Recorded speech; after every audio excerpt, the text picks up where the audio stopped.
Hello guys, nibisita ko ganiya para sa latest update aning landfill yung nag-landslide sa may barangay Binalew.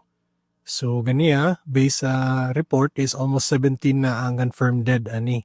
Then still 12 unrescued, then still 19 ay missing. So kanya makita ninyo, mas gipadulan ako og palupad ang drone para mas ma-view nyo dool mo ni status sa rescue operation aning barangay Binalew nga nag-landslide. So based sa DNR nga news, i-shutdown na ning prime waste management. So gitransfer na ang labuganan sa basura, daghan ko nasugatan ganiya nga mga garbage truck nga barangay sa Cebu o nga barangay sa diri sa may north. So gibalhin na ang kaning labuganan sa basura or kaning processing nila dito sa may Asian landfill. Mga 6 kilometers lang dito sa Consolacion, lungsod sa Consolacion.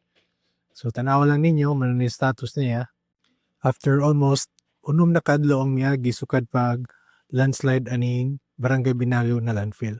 So di na lang taman, salamat og amping.